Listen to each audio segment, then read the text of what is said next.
Hi there, Louise with you of Timeless Craft Mama, and today I'm sharing a layout for Scrapbook Boutique.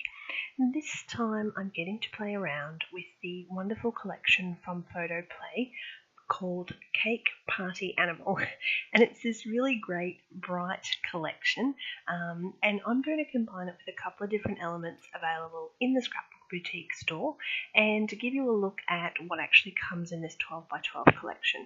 So you get these wonderful double-sided sheets and you get the sticker sheet as well.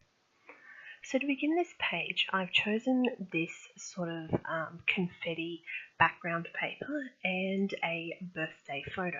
Now what I wanted to actually do with this was to create a birthday inspired layout, and then later on I'm actually going to use the same collection to show you how you can simply use it for an ordinary everyday boy layout. So when you're buying paper collections, you don't necessarily have to use them for what they're specifically designed for. It's quite okay to use them for anything. You'll find that a lot of the patterns and papers available can be used on any number of different projects. So for this one, what I'm starting to do is I'm taking some of these pattern papers and I'm just cutting random shapes and, anything that can fit behind this photo. I'm rounding the corners just to try something a little bit different with my layers and sort of bring all this together and see what I can come up with. Now, I had a little play around, I'm sort of getting nowhere, not quite sure how this is going to go, so I decided that I'm going to use the packaging technique on this page. So first I'm going to apply some clear gesso and just let that dry. Now, while I'm thinking about it a little bit more, before I start to add some colour in the background, I go back to my paper layers and have a look at what I'm going to create with so that I know where I'm actually going to pop some colour into that background. So a couple of these background papers I'm actually going to black ink around just to help draw the eye a little bit and break up some of that, because I'm not actually going to use any card or foam or anything but in between those layers to raise it up. It's going to be quite flat, so I decide that I'm going to add that black just to lift that paper a little bit. Now I'm using the Holtz Distress crayons and the packaging technique just to add a little bit of colour around the page. And I'm starting with the green, and I'm also going to add a couple of other colours as well, just drying them with my cloth in between, and that will allow me to continue to add more colour without waiting for it to fully dry. So I originally wanted to sort of go with some of the colours in the collection. This looks quite red on the video, but it sort of is a little bit more of an orangey red, more like a tangerine, I would say.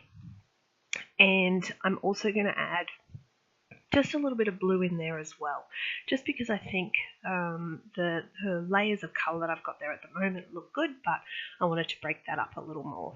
So we've got tangerine, green and blue, and I'm going to now add some more elements to finish the page.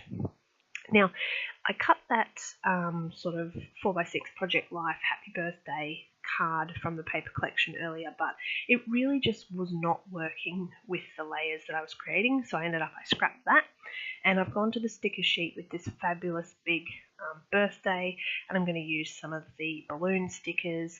There's little swirls and lots of really great fun elements on that sticker sheet that help to lift that page.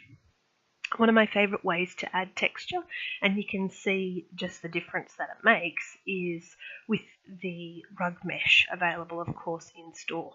Now, you could adhere this any number of ways. I personally like to use my hot glue gun just because it gives me that instant adhesion and I know that it's going to stay.